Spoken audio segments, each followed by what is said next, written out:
అందరికీ నమస్కారం. ఈరోజు ఈ మహానాడు కొత్తగా ఒక వర్చువల్ ప్లస్ మన ఫిజికల్గా ఉండేటువంటి హైబ్రిడ్ మహానాడికి మాట్లాడడానికి అవకాశం ఇచ్చినటువంటి మన తండ్రి సమానులు జాతీయ అధ్యక్షుల వారు గౌరవ ముఖ్యమంత్రి వర్యులు శ్రీ నారా చంద్రబాబు నాయుడు గారికి, నా అన్నగారు జాతీయ వర్కింగ్ ప్రెసిడెంట్ గారు, అదేవిధంగా మన రాష్ట్ర మంత్రివర్యులు లోకేష్ బాబు గారికి, మన రాష్ట్ర పార్టీ ప్రెసిడెంట్ గారు పల్ల శ్రీనివాస్ గారికి, ఇక్కడికి వచ్చినటువంటి వివిధ క్యాడర్లు ఉన్నటువంటి పెద్దలందరికీ, దేశమే కాకుండా ప్రపంచ నలుమూలల నుంచి మన తెలుగుదేశం పార్టీ కుటుంబ సభ్యులందరూ కూడా ఇవాళ వర్చువల్గా అటెండ్ అయిన వాళ్ళందరికీ కూడా ప్రత్యేక నమస్కారాలు, ధన్యవాదాలు తెలియజేస్తున్నాం. ఈరోజు నాకు గిరిజనుల తరపున మన మహానాడులో గిరిజన సంక్షేమం తీర్మానం మాట్లాడడానికి అవకాశం ఇచ్చినటువంటి అందరికీ కూడా ప్రత్యేకంగా ధన్యవాదాలు తెలియజేస్తూ, ఒకసారి మన అందరం కూడా మీకు అందరికీ కూడా చెప్పాలి, సుమారుగా మన రాష్ట్రంలో 27 లక్షల మంది గిరిజనులు ఉన్నాం. అలాంటిది దాంట్లో సుమారుగా 70-75% గిరిజనులు నిరుపేద కుటుంబానికి చెందిన వాళ్ళు ఉన్నాం, బీపీఎల్ ఫ్యామిలీస్ చెందిన వాళ్ళు ఉన్నాం.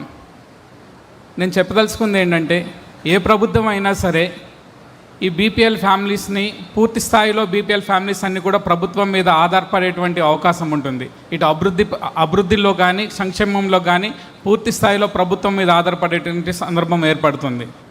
అలాంటివన్నీ కూడా అర్థం చేసుకున్నటువంటి గతంలో మన ముఖ్యమంత్రి గారు 2014 నుంచి 19 వరకు పనిచేసినప్పుడు, ముఖ్యమంత్రిగా ఉన్నప్పుడు అనేక అభివృద్ధి సంక్షేమ కార్యక్రమాలు 2 కళ్ళుగా గిరిజన ప్రజల్ని, గిరిజన ప్రాంతాలని ముందుకు తీసుకెళ్లేటువంటి కార్యక్రమం చేయడం జరిగింది.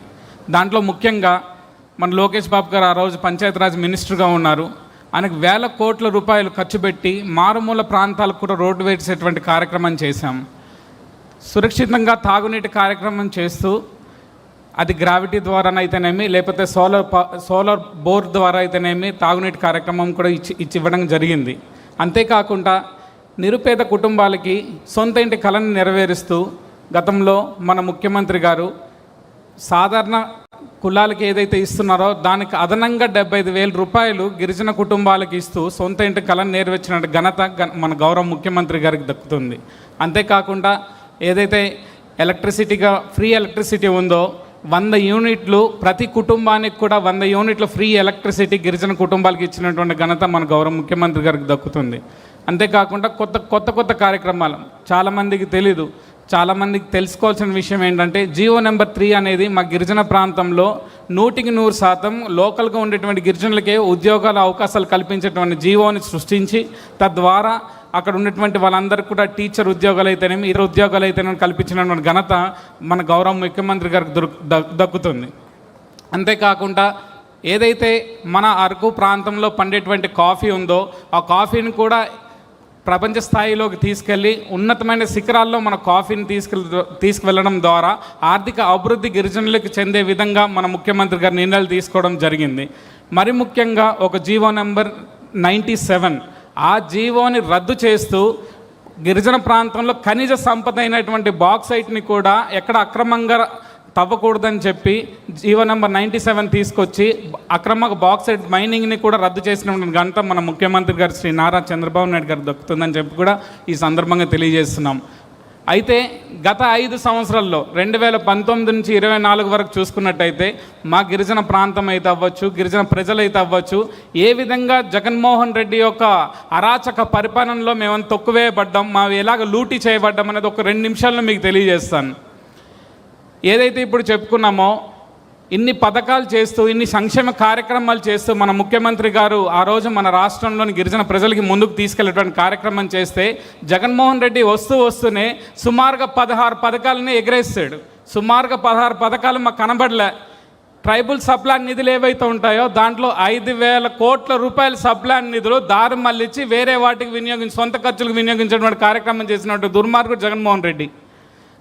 అయితే ఇప్పుడు కనీసం మనం 2 సంవత్సరాలు కూడా కాలేదు ఇంకా వచ్చి, ఇలాంటి సప్లాన్ నిధులు పోవడం అయితేనేమి, పథకాలు పోవడం అయితేనేమి, ఇవన్నీ చూసి చలించిపోయినట్టు మన ముఖ్యమంత్రి గారు 2 సంవత్సరాల్లో 25,000 కోట్ల రూపాయలు గిరిజన సంక్షేమం కోసం ఖర్చు పెట్టారని సగర్వంగా నేను చెప్తున్నాను.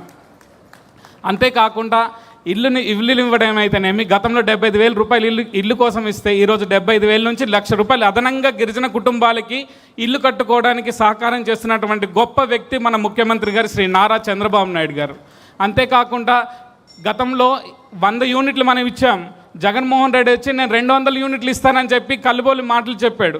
ఆయన ప్రభుత్వంలోకి వచ్చిన తర్వాత లేదు నేను తండాలకు మాత్రమే ఇస్తాను, రాష్ట్రంలో ఉన్నటువంటి వాళ్ళు ఎవరికి నేను ఇవ్వదలుచుకోలేదు అని మాయ మాటలు చెప్తే మన ముఖ్యమంత్రి గారు మళ్ళీ వచ్చిన తర్వాత తండాలకే కాదు రాష్ట్రంలో ఉన్నటువంటి ప్రతి గిరిజన పేద కుటుంబానికి 200 యూనిట్లు ఉచితంగా ఈరోజు మన కరెంట్ ఇచ్చేటువంటి కార్యక్రమం చేశారు. సార్, ఈ సందర్భంగా మీకు తెలియజేయాలి సార్, మన పోరాటం అంతా కూడా మనం చేస్తున్నాం.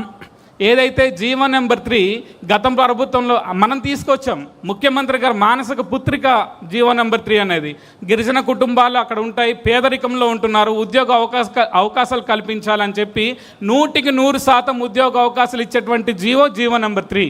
అయితే అలాంటి జీవో పోతే సుప్రీంకోర్టులో దాన్ని కొట్టేస్తే కనీసం రివ్యూ పిటిషన్ కూడా వేయలేనటువంటి దుర్మార్గుడు, దౌర్భాగ్యుడు మన అప్పుడు ఉన్నటువంటి ముఖ్యమంత్రి జగన్మోహన్ రెడ్డి.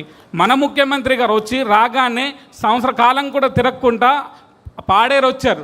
ఆదివాసీ దినోత్సవం రోజు పాడేరు ఇచ్చి ఆదివాసులందరి సమక్షంలో ఒక హామీ ఇచ్చారు, నేను దానికి ప్రత్యామ్నాయం జీవో తీసుకొస్తాను, మిమ్మల్ని వదిలేటువంటి పరిస్థితి లేదు, ప్రతి అభివృద్ధి సంక్షేమంలో మీకు నేను తోడుగా ఉంటానని చెప్పినటువంటి మహా గొప్ప వ్యక్తి మన ముఖ్యమంత్రి గారు అని చెప్పి కూడా ఈ సందర్భంగా తెలియజేస్తున్నాను. అయ్యా జగన్మోహన్ రెడ్డి గారు, మీకు ఒక విషయం చెప్తున్నాం, మీ అందరికి కూడా గుర్తే ఉంటుంది. మనం జీవో నెంబర్ 97 తీసుకొచ్చి అక్రమ మైనింగ్ కానీ బాక్సైట్ కానీ ఇవన్నీ కూడా రద్దు చేశాం.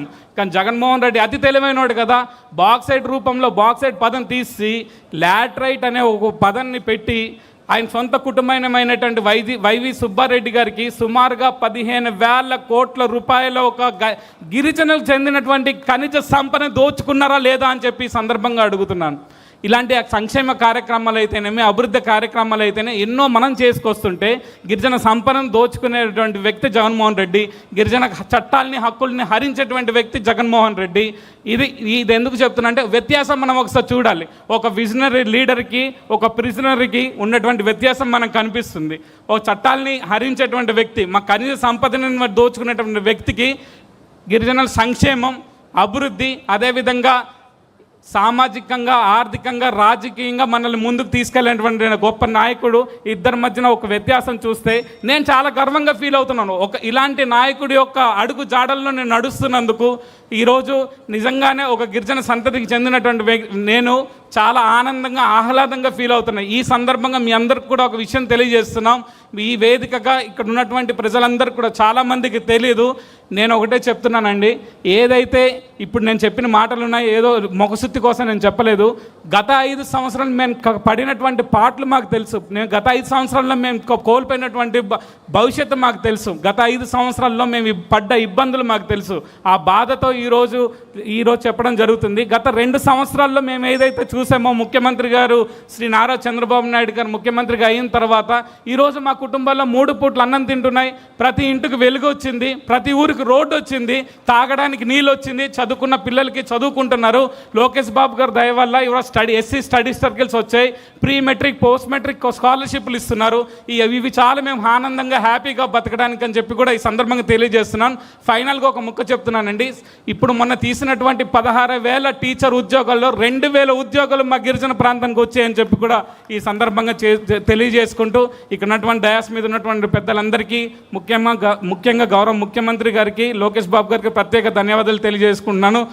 శ్రీ నారా చంద్రబాబు నాయుడు గారి నాయకత్వం, శ్రీ నారా చంద్రబాబు నాయుడు గారి నాయకత్వం, శ్రీ నారా చంద్రబాబు నాయుడు గారి నాయకత్వం, శ్రీ లోకేష్ బాబు గారి నాయకత్వం, శ్రీ లోకేష్ బాబు గారి నాయకత్వం, శ్రీ లోకేష్ బాబు గారి నాయకత్వం. జై తెలుగుదేశం. ధన్యవాదాలండి. Thank you very much.